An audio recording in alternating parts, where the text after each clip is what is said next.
warahmatullahi wabarakatuh. Alhamdulillahilladzi arsala rasulahu bil huda wa dinil haq liyutihrahu 'alad dini kulli wa kafa billahi syahida. Asyhadu an la ilaha illallah wahdahu la syarikalah wa asyhadu anna Muhammadan abduhu wa rasuluh. Puji syukur kehadirat Allah Subhanahu wa taala yang telah memberikan kita nikmat sehat dan nikmat sempat sehingga pada hari ini kita masih dapat berjumpa lagi dalam acara Mahir, yakni malam terakhir bulan Ramadan bersama Smamif dalam keadaan sehat walafiat dan insya Allah tanpa kekurangan suatu apapun. Salawat serta salam semoga tetap terlimpahkan kepada Nabiullah Muhammad Sallallahu Alaihi Wasallam, yang mana berkat perjuangan beliaulah kita dapat merasakan manisnya iman dan nikmatnya Islam hingga detik ini. Di sini saya akan menerangkan tentang menjaga taat pasca Ramadan. Bahagia atau berduka, itulah dua rasa yang kerap menghinggapi perasaan umat muslimin menjelang berakhirnya bulan Ramadan.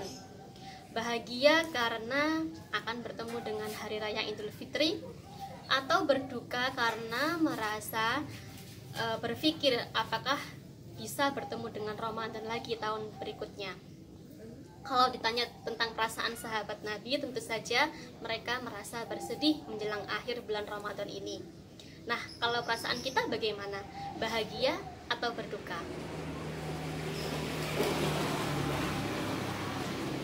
Harusnya kita selalu berharap akan kedatangan bulan Ramadan, gembira dan bersyukur saat Ramadan tiba, kemudian mengoptimalkan ibadah kita ketika bulan Ramadan, dan juga bersedih tatkala bulan Ramadan meninggalkan kita. Kenapa demikian? Karena bulan Ramadan adalah bulan yang penuh dengan keutamaan dan bulan yang penuh keberkahan. Jangan sampai di bulan yang penuh keutamaan dan keberkahan ini kita melakukan hal-hal yang tidak seharusnya dan menyia-nyiakan amalan kita, sehingga kita tergolong orang yang merugi.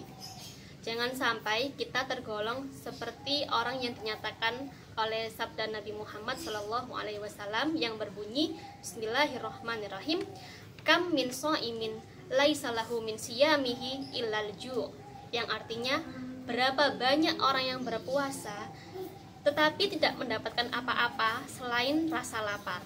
Hadis riwayat Ahmad. Dan juga semoga kita tidak tergolong orang-orang yang merugi, sebagaimana sabda Rasulullah Muhammad SAW yang berbunyi, Bismillahirrahmanirrahim, roghima anfu rajulin dakhala alaihi Ramadan thumman salaho qabla ayyughfarolah, yang artinya celakalah seseorang yang Ramadan datang kepadanya, kemudian Ramadan pergi meninggalkannya sebelum dosa-dosanya diampuni. Hadis riwayat Ahmad dan Tirmidzi. Maka sudah seharusnya air mata kita bercucuran, hati kita merasa sedih, karena kita tersadar berapa banyak dosa dan kesalahan yang telah kita lakukan. Dan kita merasa kalau-kalau Allah belum mengampuni dosa kita, sehingga pada malam-malam terakhir bulan Ramadan ini kita secara optimal, secara maksimal kita bertaubat dan memohon ampunan kepada Allah Subhanahu wa taala. Ramadan adalah bulan yang dirindukan.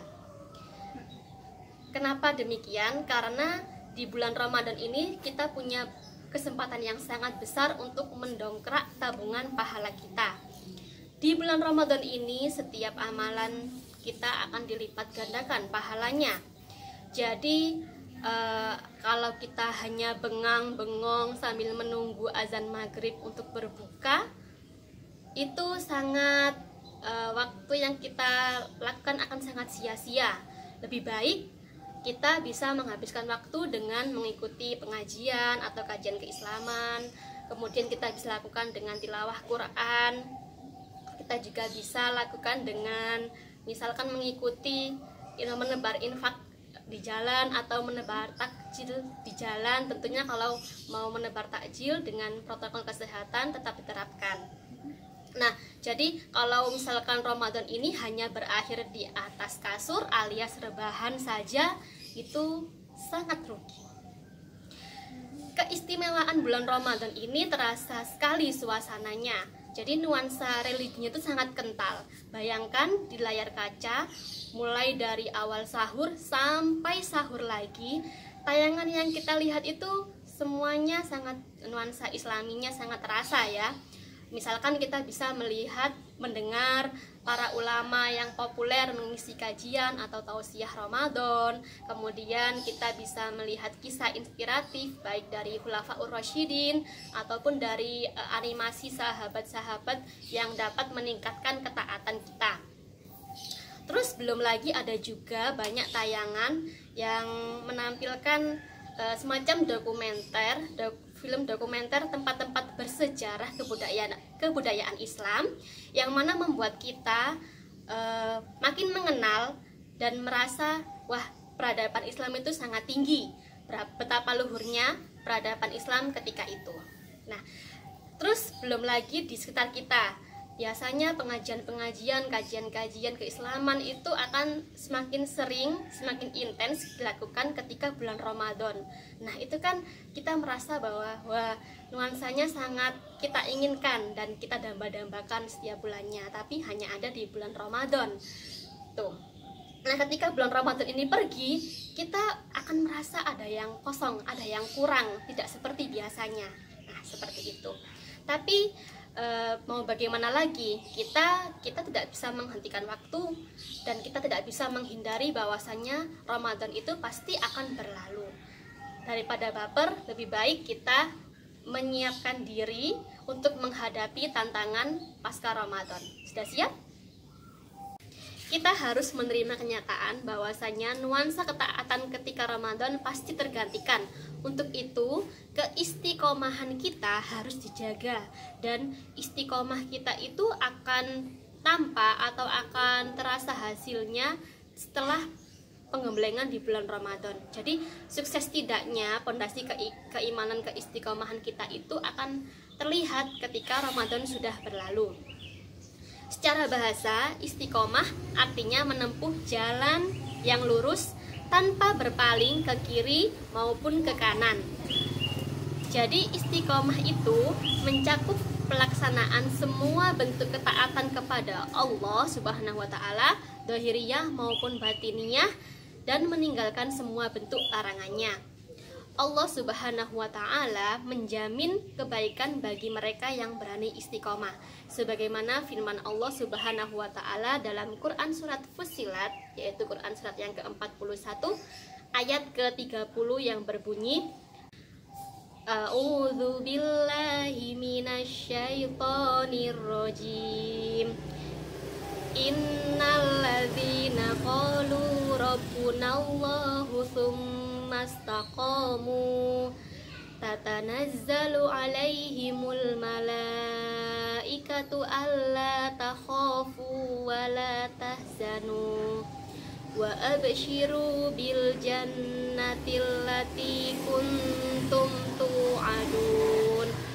Yang artinya, sesungguhnya orang-orang yang mengatakan Rob kami adalah Allah, kemudian mereka beristiqomah, maka malaikat akan turun kepada mereka dengan mengatakan, Allah takhafu, janganlah kamu merasa takut, wala tahzanu, dan janganlah kamu merasa sedih, wa abshiru, dan bergembiralah kamu bil jannah, dengan surga allati kuntum tu'adun, yang telah dijanjikan Allah kepadamu.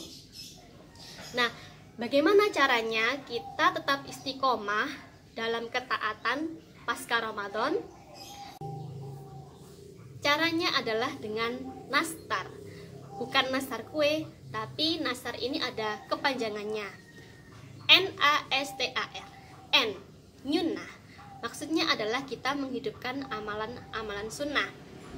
Kalau di bulan Ramadan kita dilatih dengan Qiyamul Ramadan, maka ketika Ramadan berlalu kita bisa mendirikan salat tahajud atau qiyamul lail. Kemudian kalau di bulan Ramadan kita terbiasa dilatih dengan puasa wajib, puasa Ramadan, maka di luar itu kita bisa menghidupkan kembali dengan puasa-puasa sunnah. Contoh puasa Senin Kamis, puasa Daud, atau puasa Ayamul Bid, dan lain-lain. Yang terdekat setelah bulan Ramadan adalah bulan Syawal. Nah, di bulan Syawal itu ada 6 hari puasa sunnah di bulan Syawal, yang mana pahalanya itu bagaikan puasa setahun penuh. N. Nyunah. A. Akal pikiran. Para sahabat generasi awal Islam yang berhasil dididik oleh Rasulullah SAW mengaitkan aktivitas berpikir dengan keimanan. Mereka menjelaskan bahwa cahaya dan sinar iman adalah banyak berpikir. Jadi semakin banyak kita berpikir tentang kebesaran Allah Subhanahu wa Ta'ala dan mengkaji kajian Islam, lambat laun cahaya keimanan kita akan semakin bersinar. Makanya ikut ngaji. Kalau di Semamit biasanya ada Jumat Ngilmu, maka kita bisa ikut. Atau ada juga pengajian Ad-Duha, kita bisa mengikutinya. NAS. S artinya sosial dijaga. Tidak dipungkiri bahwasanya sifat atau akhlak seseorang itu sangat dipengaruhi oleh teman dekatnya. Makanya sering-seringlah berkumpul dengan teman yang bisa mengajak kita untuk tetap taat dan mengingatkan kita agar jauh dari maksiat. Dengan begitu, tangki semangat kita untuk terus beristiqomah selalu terisi penuh. T. Terapi iman. Rasul pernah mengatakan iman itu kadang bertambah, kadang berkurang. Rasul juga mengatakan iman itu bertambah dengan taat dan iman itu berkurang dengan maksiat. Makanya kita kudu getol beribadah, baik yang sunnah apalagi yang wajib. Dan jangan lupa jauhi perilaku maksiat dan juga tempat-tempat maksiat, karena agar kita tidak terbawa dalam kesesatan. A artinya amalkan doa, kepanjangannya ya. NASTA artinya amalkan doa kepada Allah Subhanahu wa Ta'ala agar diberi keistiqomahan. Allah Subhanahu wa Ta'ala memuji orang-orang yang beriman yang selalu berdoa kepadanya untuk meminta keteguhan iman manakala dilanda ujian. Doa yang bisa kita amalkan contohnya adalah Bismillahirrahmanirrahim, ya muqallibal qulub tsabbit qalbi ala dinik, yang artinya ya muqallibal qulub, wahai zat yang membolak-balikan hati, sabit teguhkanlah qalbi, hatiku, ala dinik, di atas agamamu. Hadis riwayat At-Tirmidzi.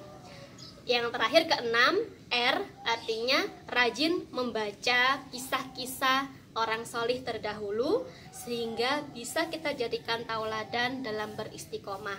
Kalau kita mengenal artis-artis atau idol-idol zaman sekarang, itu kan banyak ya generasi muda yang mengenal mereka luar dalam, baik tanggal lahirnya, sejarahnya, riwayatnya dan lain-lain. Tapi kenapa kalau para sahabat, para tokoh muslim, umat Islam sekarang tidak mengenalnya?